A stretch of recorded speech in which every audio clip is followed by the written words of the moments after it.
ప్రతి తల్లిదండ్రులు తమ బిడ్డలను చదివించేది తమ ఆకలి బాధను తీరుస్తారని కాదు, అన్నం కోసం ఎవరి ముందు చేయి చాచకుండా బ్రతుకుతారని. తల్లిదండ్రుల మనసు మమత ముక్కలయ్యేది ఎప్పుడంటే తమ కష్టం పిల్లలకు రాకుండా ఉండాలని రెక్కలు ముక్కలు చేసుకుంటూ అల్లారు ముద్దుగా పెంచుకున్న పిల్లలు పెద్దయ్యాక మా కోసం మీరేం చేశారు అని నిలదీసినట్లు అడిగినప్పుడు. ఇష్టమున్న చోట కష్టం ఉంటుంది, కష్టమున్న చోట బాధ ఉంటుంది. కష్టం బాధ అర్థం చేసుకున్న చోట ప్రేమ ఉంటుంది.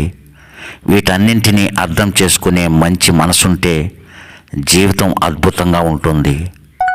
నీ గమ్యం చేరే దారిలో ఈర్ష్యపడే కళ్ళుంటాయి, ఎత్తి చూపే వేళ్ళుంటాయి, వేగంగా మాట్లాడే నోళ్ళుంటాయి. బెదిరావో నీ గమ్యం చేరలేవు.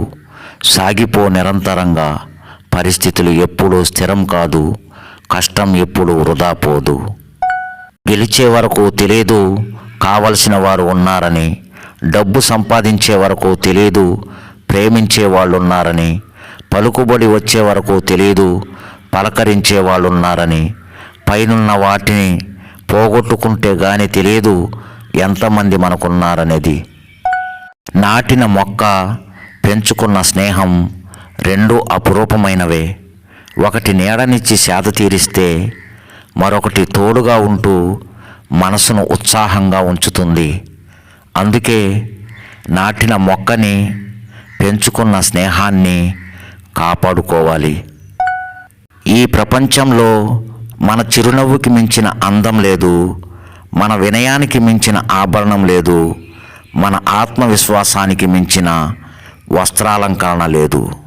అందుకే మనం ఎల్లప్పుడూ వాటిని సంపూర్ణంగా కలిగి ఉండాలి.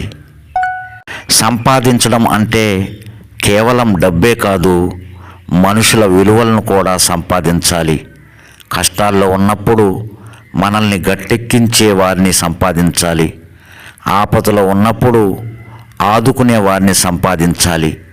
బాధల్లో ఉన్నప్పుడు ధైర్యాన్ని నింపే వారిని సంపాదించుకోవాలి.